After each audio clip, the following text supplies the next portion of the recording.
Hello welcome back. අද ඉතින් මං ලස්සනම බ්ලොග් එකක් අරන් ආවා. ඉතින් දැන් මං අද යනවා පොඩ්ඩක් එළියට යන්න හදන්නේ. මේ රස්නේ හින්දා පිම්පල්ස් උද්දාලා තියෙන්නේ මූණේ. රස්නේ හින්දා අපි ගත්ත බීම පැකට්. කන ගමන් මට ඉතින් අපි ඉස්කෝලේ ගියපු දවස් මතක් වුණා. මං ඉතින් ඒ ටික මතක් කර කර අයියා එක්ක ඉතින් ඒවත් කියෝ ගියා. මමයි ළමයි 4 දෙනෙක් විතර ඉන්නවා. හැමෝම මේ බෙදාගෙන තියෙන දවස්. ඔයා අද මේ දවසට එහෙම අරන් දෙන්න. මම එක දවසක්වත් අරන් දෙන්නේ නැහැ. මම හැමෝගෙම කනවා. ඔව්. මේකයි චොක්ලට් උයි තමයි මම කන්නේ. චොක්ලට් එකක් ගන්න. කලු ජෙලි එකක් තිබ්බා කලු උඩ. මම මේව කාලා නැහැ. ගෙදර ආවයින් පස්සේ ඉතින් මට පොඩි කම්මැලිකමක් ආවා. ඒ හින්දා මම ඉස්සර අයියට දීපු ලට්ට ලොට්ට ටික, ඒ කියන්නේ ලියුම් ඒව මේව ගොඩාක් දීලා තියෙනවා. ඉතින් මං ඒව ආයි පොඩ්ඩක් බලන්න කියලා හිතුණා. ඉතින් මේක මම අයියාගේ 24 වෙනි උපන්දිනයටද කොහෙද මේක මම දුන්නේ යාට. අපේ ලස්සන මෙමරීස් ටිකක් එකතු කරලා මම පොතක් හදලා යාට දුන්නා. ඉතින් ඇත්තටම දැන් මට හිතෙනවා මම මෙහෙම මේ ෆොටෝස් දාලා මම මේ පොත හදපු හින්දා මට ඒ ෆොටෝස් අද බලන්න හරි තියෙනවා. අද මේ ඒ ෆොටෝස් මං ගාව නැහැ, මගේ ෆෝන් එකේ නැහැ. මගේ ෆෝන් එක කැඩුනා. ඒ හින්දා මට ඒ ෆොටෝස් දැන් නැහැ. මේ වගේම තමයි මට ඒ ෆොටෝස් බලන්න වෙන්නේ. මේක මම දුන්නේ යාට වැලන්ටයින් එකකට.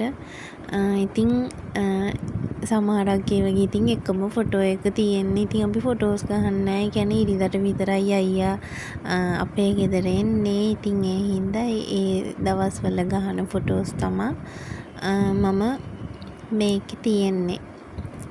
ඉතින් මම ඉස්සර YouTube එකේ ගොඩක් ඉතින් ඔය කාඩ් හදන ඒවා බල ඉතින් මේවා හදනවා. මට මේ ඉස්සර හරිය මන් දන්නා. ඉතින් දැන් බැලුවම ඉතින් සතුටුයි. ඒ කියන්නේ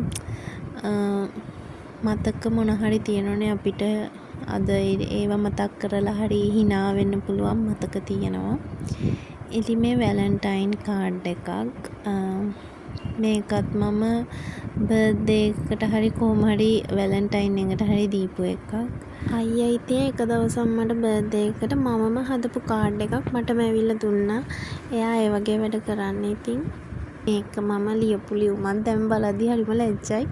ඉතින් කමක් නැහැ. ඉතින් මේක අපේ තාත්තා දුන්න එකක්. මට මුලින්ම අරන් දුන්න සෙන්ට් එක. මේකත් එයා මට ට්‍රිප් එකක් ගියපු වෙලාවක අරන් දුන්නේ ඒවා. ඉතින් අයියා කියනවා මං ගියාත්මේ පරණ බඩු එකතු කරන කෙනෙක් කියලා. මං හරි ආසයි මේ වගේ ඒවා එකතු කරන්න. ඊට පස්සේ අපි ධර්ම යුද්ධ බලන්න තමයි මේ හදන්නේ. මම මේක තමයි ඉස්සෙල්ලාම දැන් හිටියේ. ඊට පස්සේ මට හිතුණා ඒක හරි නෑ කියලා. ඉතින් මම මේ කළු පාට එක මැන්දා. ඉතින් අපි යමු ඒක බලන්න. අපි යද්දී පොඩ්ඩක් පටන් අරගෙන තිබ්බා. හොඳ වෙලාවට තමයි ඉතින් ආවේ. හැම මිනිහෙක්ටම තියෙන ලෝක තුනක්. පළවෙනි එක කෙනෙක්ගේ ඇතුලේ තියෙන ලෝකය. දෙවෙනි එක ඒ කෙනාට පිටින් තියෙන භෞතික ලෝකය. තුන්වෙනි එක තමයි කලින් ලෝක දෙක අතර තමුන් වෙනුවෙන්ම ඒ කෙනා හදාගන්න ලෝකය. අන්න ඒ ලෝකේ නැතුව කෙනෙක්ට ජීවත් වෙන්න බෑ. මට මගේ පවුල තමයි ඒ ලෝකය. එයාලා වෙනුවෙන් මට ඕනම දෙයක් කරන්න පුළුවන්. ඕනෙම සීමාවකට යන්න පුළුවන්. එයාලට එන ඕනම ප්‍රශ්නයක් ඉස්සරහා හිට ගන්න පුළුවන්. ඊට පස්සේ මම ආවා පහන තියන්න. මම මේ දවස් ටිකේම එක දිගට මේ පහන තියනවා. මෙතන බුදු පහනයි දේව රූපයි තියෙනවා. මම ඒව පහන් තියලා ගාත කියනවා මේ දවස් ටිකේ. ධර්ම යුද්ධ ෆිල්ම් එක ගත්තොත් මට නම් දෙවෙනි එකට වඩා පළවෙනි එක හොඳයි. එහෙනම් මම මෙතනින්ම මගේ vlog එකත් ඉවර කරනවා. තව ලස්සන vlog එකකින් එනකම් bye bye. ဒုတိယံ පි සංඝං සරණං ගච්ඡාමි